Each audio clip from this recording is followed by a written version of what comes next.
you, sir. May I request Professor Manas Kumar Malik, esteemed director, to kindly felicitate our guest, Dr. Bansidhar Majhi.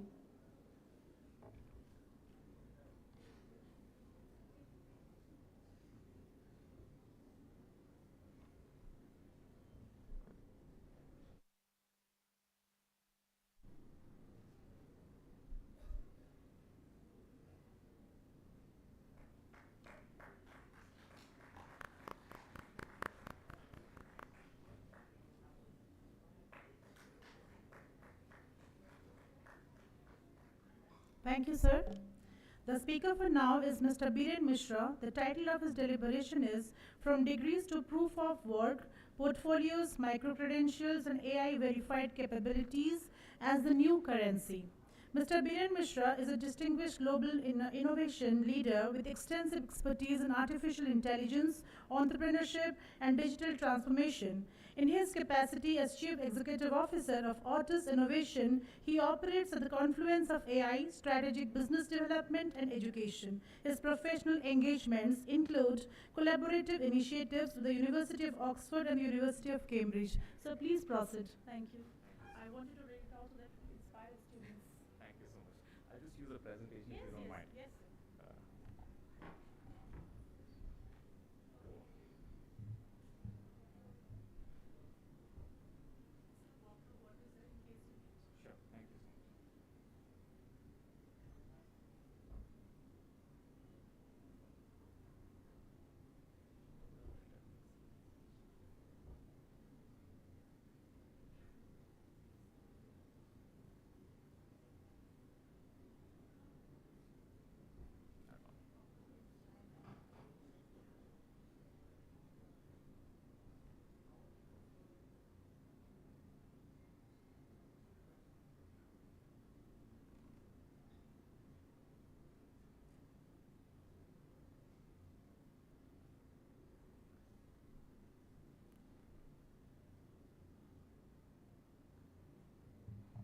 Hi, good morning.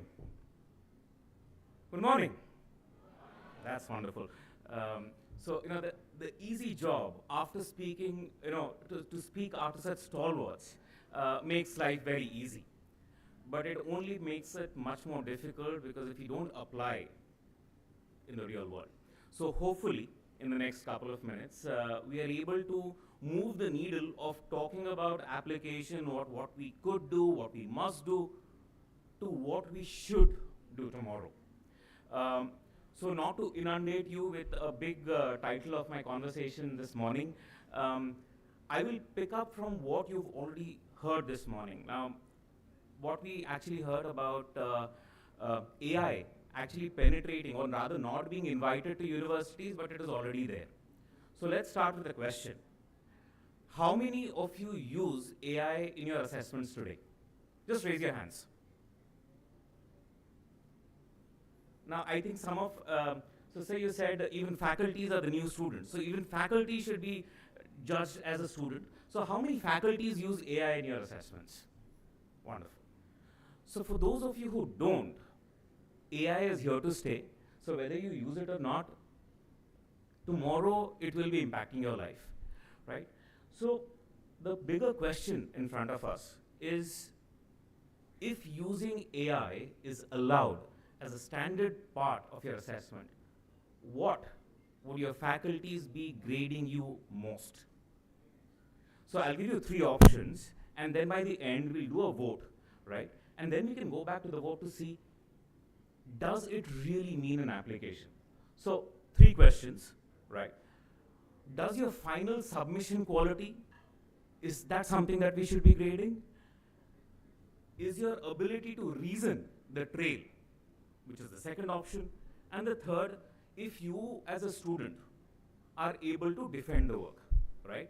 So how many of you pick number 1, point number A, that your final submission quality is actually the key quality that should be graded?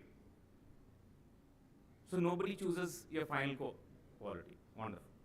How many of you feel that your reasoning ability of your final submission should be graded? Okay, we have some takers. So Okay, I'll ask the question again. And how many of you think that at C, your ability to defend your work should be graded? Very few. But there are a majority of people who feel that your assignment should not be graded at all.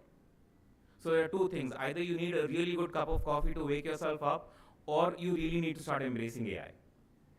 Because the bigger question that I, as an industry practitioner, we are facing is the real application of AI and what you're using. Because exactly what was alluded, Anthropic has come up with newer models. So knowing information is very cheap. Information access is extremely, extremely cheap a commodity today. But what is more expensive is how you judge, right? And that actually what was alluded as a topic for my conversation, and I said we really need to move from credentials to evidence, and that was what I said is moving from degrees to proving your work. Now, what does it mean? Very humbling introduction, so thank you so much. Yes, I hold a master's in AI from the University of Oxford, but if we fast forward to the AI Impact Summit that's happening in February, my paper with United Nations is presented, and that is my proof of work, which helps me walk the talk and makes the impact that I am actually causing with the degrees that I have done. So as students, what's very, very crucial for anyone is to understand whether you use AI or not, are you able to defend your work? Because the bigger question that will lie in front of you when you graduate in maybe a 2026, maybe a 2027, is how will you support evidence of your knowledge in the last 2 years, 3 years, 4 years of your education? Right. Now, what do I mean by that? Right? I'll give you two stories, and these two stories come from the last 2-3 days of me attending the SWAN Summit that happened in Bhubaneswar, a highly recommended, rather influential event for the government of India. So what I did advocate there, in case, as the use of AI, which was just discussed, in a fundamental world, if we say that a faculty asks you to write an essay, and AI is allowed 100%, most of the time is actually spent by a faculty to judge whether AI was used, not used, used for 20%, used for 30%, and that's a bit of a tragedy, I must say. The bigger question is, if you used AI, are you able to defend your work at the end? So what was the outcome? And that has become a bit of an integrity trap, that what you are being rewarded for is marks, but not for the evidence to justify your outcome.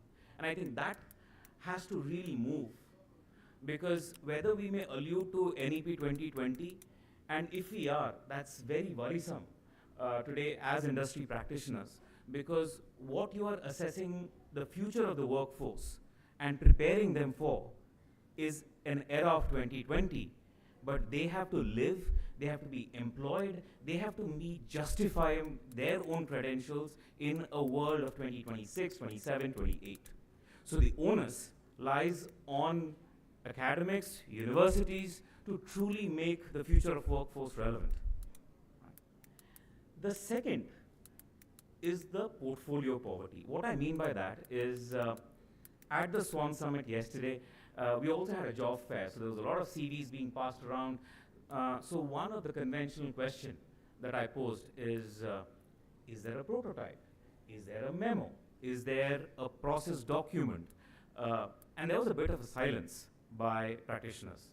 And that's a bit worrisome as a employer, because what they could not, rather what aspiring job seeker could not present anything beyond mere projects is a prototype, a thinking, an ability to critically challenge and be able to defend your work. So that is where it left me thinking, what is the message do I give you today if you're really talking about the critically thinking if I'm coming as an employer, we work with numbers, we work with impact, we work with what does the metrics look like. So here's my definition of what may work, is the problem. Now, we did talk about projects earlier. When we talk about problems, please pick up real world problems. And what I mean by real world problems is a campus problem, a society problem, a problem that an industry genuinely aspires for. Because exactly what Anthropic did, if a generic AI output is solving that problem, that is not a problem. The second one is output. Now, unless we are able to review your work, see a prototype, see an audit demo, and look at a relevant reviewable document, it makes it much more difficult for us to truly see what output truly stands for. The third one, and this one is a game changer I felt, is the workflow evidence. Are you able to provide a trail of the evidence, an iteration, a failure? Extremely important. Nobody talks about failure, nobody talks about vulnerability. Everybody talks about success. But in order to get to your final evidence of your workflow, have you failed through the process? And that's what the industry is looking at. Something called as evaluation. We did talk about evaluation, but do look at judgment over traditional recall methods. Now, what I mean by that is when you look at any review process, and if you're only reviewing marks, we are not looking at just grammatical errors or formatting changes. That's something that AI can do today. So do look at evaluation from a point of view of judgment, because that will what lead you to the last part, which is review. Are you able to defend your own work? Have you put your work through a very critical process? Have you been able to challenge? Have you done a peer review? And all of this truly helps this is my definition of what I would say a power framework, to put a very practical approach to defend your own work towards the end. Because if today we are able to talk about this matter, when we wake up tomorrow morning, we should be able to move the needle. And thank you for actually, I'd actually appreciate everything that the previous speakers have said, because that's what the message I have. If you're able to truly, as faculty members, move the needle from talking about have we used AI or not. Everybody has used AI. You may know it, you may not know it. But move the assessment process to actually evaluating any core prototype they've built. At least evaluation should include 30 to 40% of assessment of proof of work, of artifacts, and allow AI by default. Because what you then need to move is, are you able to provide evidence to your workflow, and more importantly, drive defense to all of the deliverables, to the orals, to the vivas. Now, as students, what's important is what I indicated earlier. Please pick up projects, real world projects. It could be as fundamental as to what earlier was mentioned. When United Nations was delivering food to Somalia, it was a crisis for humanity. And therefore, that is what drives impact. Look at an audit trail.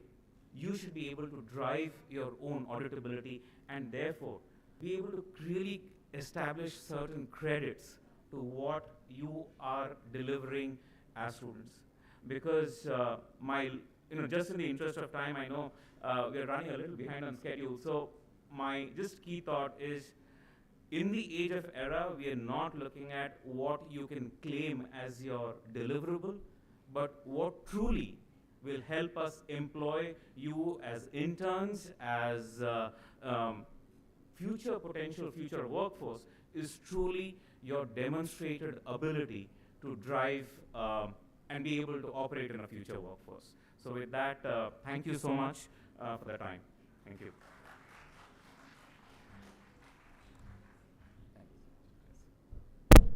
Thank you very much, sir. It was really very engrossing and interesting as well.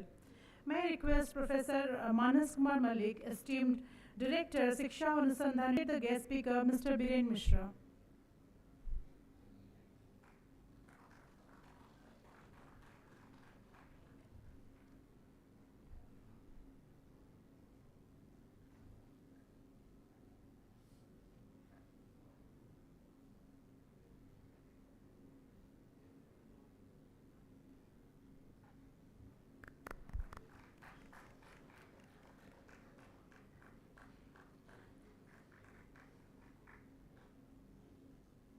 Thank you, sir. Our next speaker is Shri Sambit Tripathi, former Commissioner IT, Chairman and Managing Director, Livelihood Alternatives. The topic for his deliberation is AI-driven education for sustainable livelihood. Shri Sambit Tripathi is a distinguished public administrator with extensive experience in governance, development policy, and livelihood promotion. As the chairman and managing director of Livelihood Alternatives, he has been instrumental in advancing initiatives focused on inclusive growth and sustainable livelihood development. So please proceed.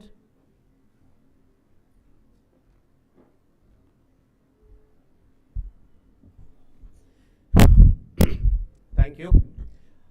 Good morning to all of you, and I must put on record my gratitude for giving me this opportunity for sharing my thoughts, especially with young students. Uh, Actually, we are at the cusp of a great transformation, and this transformation is led by various factors, and the first factor is that of Industry 4.0. Now, when we talk about education and livelihood and sustainability, it is important that we contextualize the various factors that are operating at various levels and which are going to have a implication or impact on the life and livelihood of almost all of us, especially the future generation. In India, if you look at the Indian context, then you'll see that there are 1.2 crore boys and girls who come into the job market every year. To create livelihood opportunities, and especially you are also a part of that, because in India we have 65% of our population who are below 35 years, and they are competing for a small pie of the global or the Indian employment scenario.